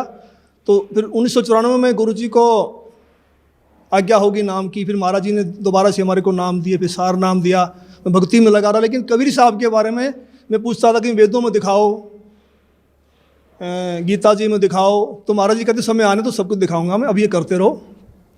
तो फिर ऐसी घटना घटी कि एक दिन मैं सोया हुआ था और मेरी आत्मा निकल के ऊपर ब्रह्मांड में चली गई, बहुत ऊंचाई पर।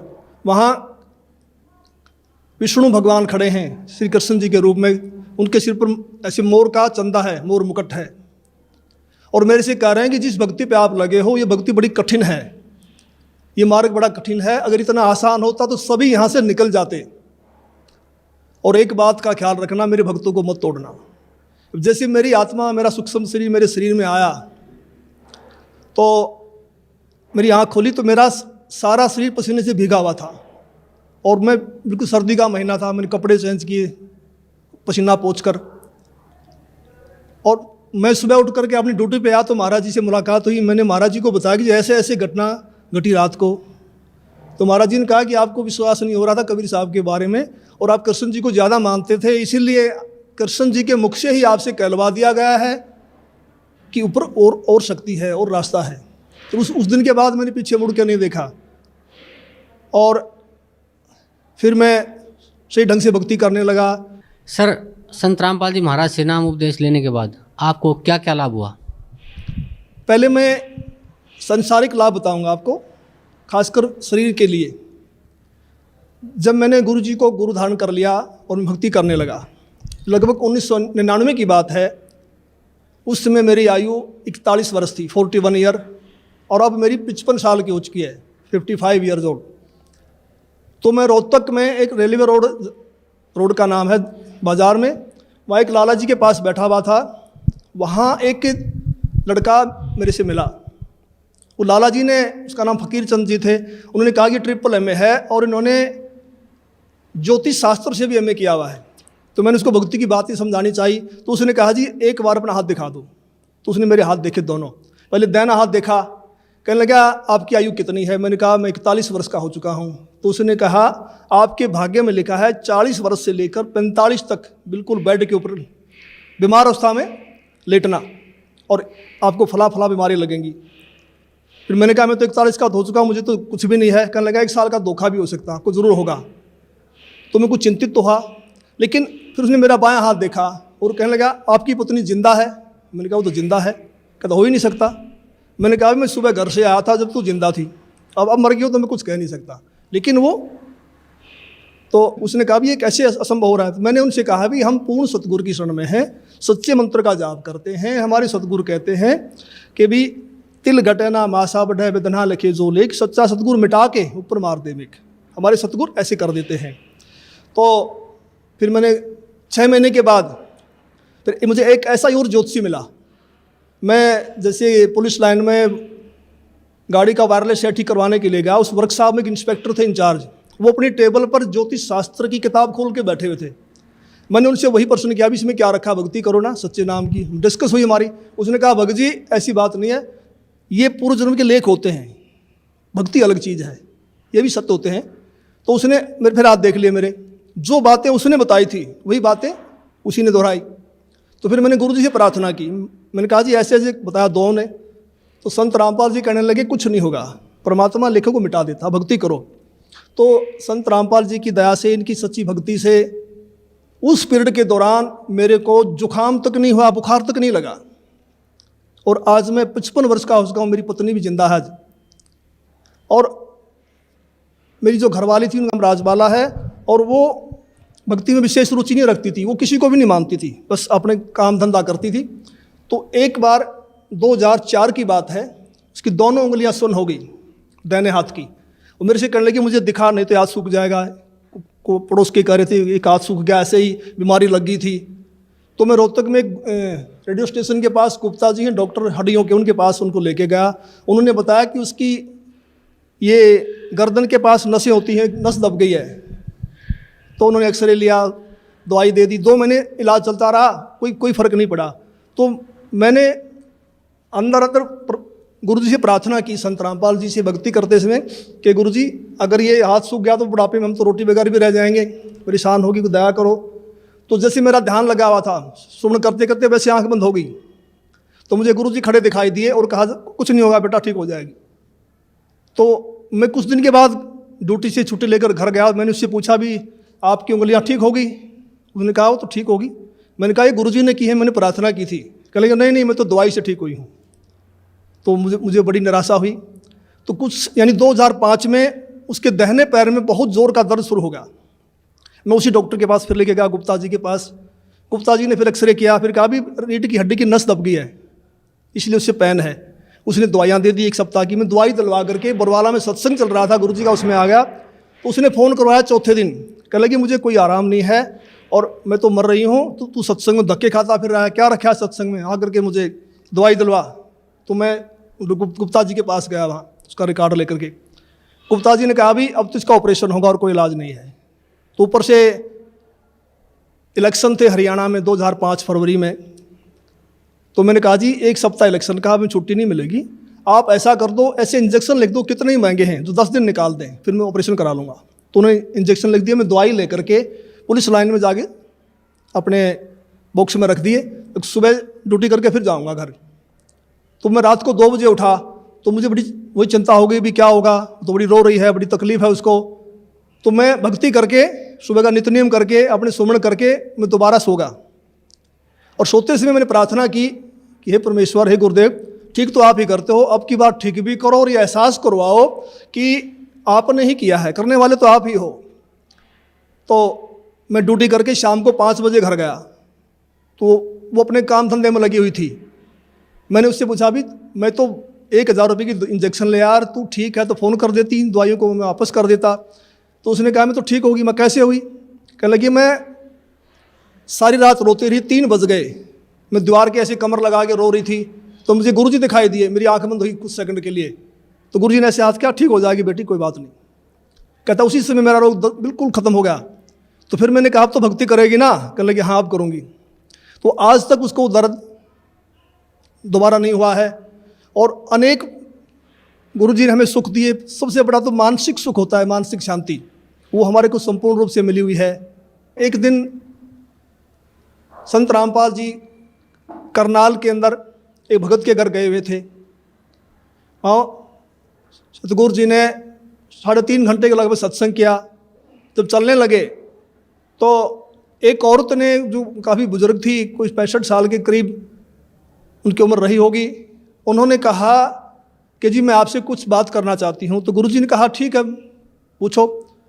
तो उसने कहा जी आपने जैसे सत्संग समाप्त किया तो आपके ऊपर से कमल के फूल पर बैठा हुआ सफ़ेद परमात्मा निकल के गया है, मानव सदृश, और मैं कमल की पंखड़ी को बहुत दूर तक देखते रही ऐसे।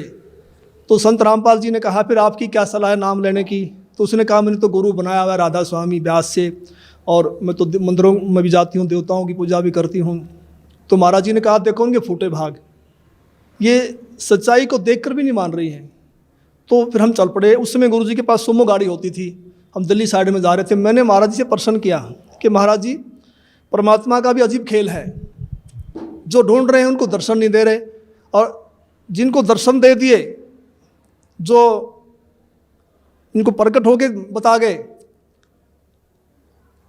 वे इसको मान नहीं रहे कि परमात्मा की क्या लीला है। तो महाराज जी ने कहा ये बुद्धि से परे का विषय है और इसको आप नहीं समझ पाएंगे। फिर मैंने कहा जी बताओ, दया करो। संत रामपाल जी ने बताया कि ये औरत 600 वर्ष पहले जब कबीर परमेश्वर आए थे, उनकी शिष्या थी।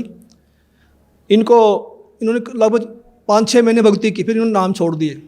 उसी प्रथम मंत्र के प्रभाव से इसको मानवश्री मिलते आ रहे हैं, भक्ति में रुचि है। अब ये समझ रही है कि जो मेरे को छोटा मोटा लाभ मिल रहा है ये देव देवता या मेरा पुराना गुरु दे रहा है, जो उन्होंने बनाया हुआ है, उस डर के मारे नहीं छोड़ना पा रही। तो मैंने फिर प्रश्न किया कि महाराज जी मैंने तो ये पूछा है कि इनको दर्शन क्यों दिए?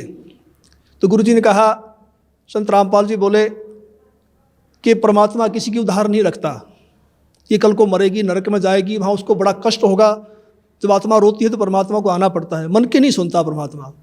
तो फिर ये आत्मा वहाँ सवाल करती है कि जी आपकी भक्ति का हमें ज्ञान नहीं था, हमने भक्ति तो बहुत की। तो वहाँ परमात्मा ये सीनरी दिखाएंगे, ये सारी फिल्म दिखाएंगे कि 3-3.5 घंटे मैंने सत्संग सुनाया, आप क्या भक्ति कर रहे हो, इसका क्या लाभ है, मेरी भक्ति क्या है, और जाते समय दर्शन दे दिए। तो परमात्मा ने अपने सिर से भार उतार दिया। पर ये आत्मा बोल नहीं पाएगी, चुप हो जाएगी। तो मेरा भगत समाज से यही बार बार निवेदन है कि ऐसा मौका बार बार नहीं आता, तो संत रामपाल जी की शरण में आकर के अपना आत्म कल्याण करवाएं। सत साहिब। धन्यवाद आपको बहुत।